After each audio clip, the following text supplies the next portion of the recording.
Happy Friday 13th, people! And yes, today I will be reviewing the iconic horror movie Friday the 13th from 1980. Yes, this is kind of a really kind of good horror movie. A little campy, ironically due to the pun, but it's overall still good and timeless, even till today. Even after the many sequels and reboots and crossover. This movie was inspired by the 1978 film Halloween, which kind of started off the slasher genre. Though, unlike Halloween, Friday the 13th ups the blood and gore, like its predecessor, and it goes out all gore, which Halloween had to do to continue its trend, to be popular. So, you can blame sort of these kind of movies for all your goriness now.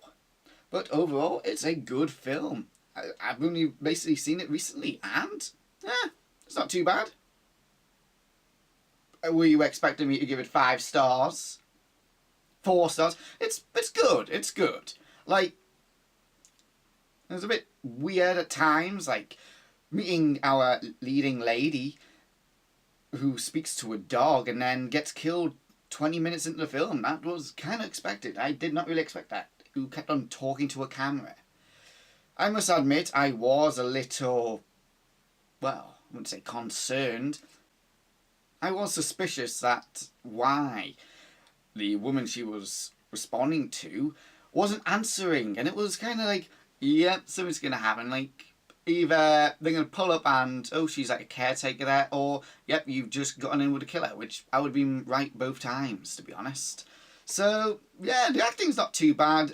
Everyone remembers Kevin Bacon in the film, which is kind of an odd thing. There's a snake in your room, yet you don't know how to kill it, yet you were in tremors. Surely you could have, I don't know, remembered this occurrence, or at least tried to be a bit more hands on decks with trying to get rid of the snake, which you did murder, which, hey, was kind of a dark thing, really. Most films now would never kill a real animal, but that's the 80s for you. You could get away with that shit. Also, what I quite like about this movie is, it's actually the 3rd movie I came along which does the same thing. Basically, now I've seen The Shining, Caddyshack, and now Friday the 13th. What do they all have in common? A door getting broken down and their face getting put through it. It is just like of The Shining. Jack Nicholson puts his face through the door and here's Johnny, or more like here's Voorhees. Well, Mrs. Voorhees to be exact.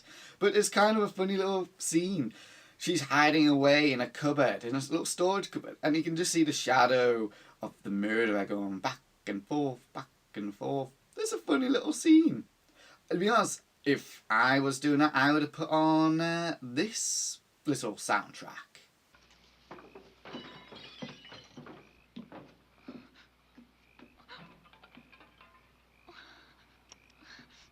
Counselor? Counselor? Is that you? Counselor? Come out, wherever you are. I wonder if you're here.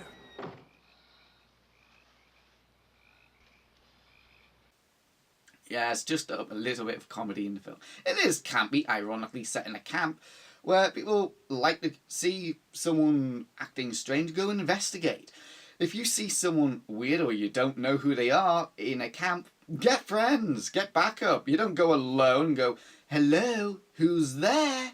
No, you get the hell out there and you get friends. So this kind of also started the bumping off one at a time sort of horror as well. But overall, it's a fun film.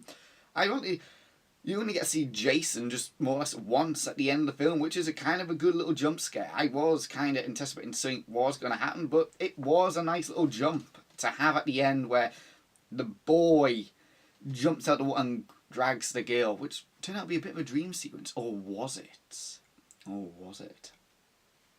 It is a funny little thing with Mrs. Voorhees going around going, Kill her, Mommy. Kill her.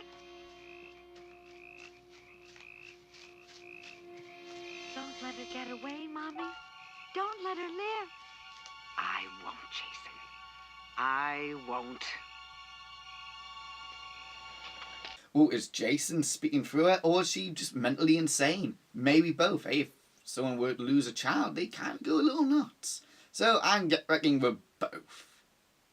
I said Kevin Bacon's in the flick. He's one of the teenagers in this movie. One of his first roles as well. He would go on to do X-Men, Tremors, and all these orange adverts, which have really got annoying as of late. But let's just say he gets the point in this movie. Anyway, most of the acting's good. There's some campy-ish 80s cliches in it, but overall, fun, entertaining movie. So if you want something to watch this Friday the 13th, why not stick on the original? It's good.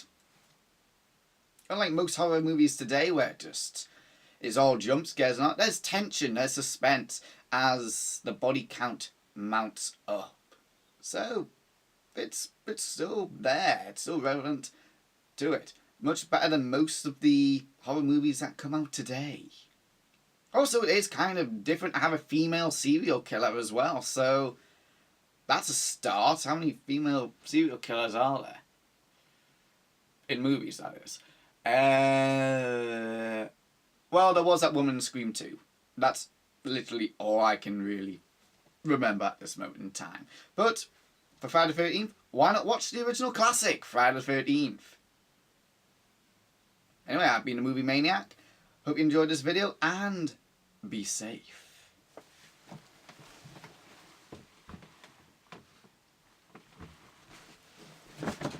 Also, just a little thing, every Friday the 13th, I will be reviewing a movie from the series. So, expect the next one next month.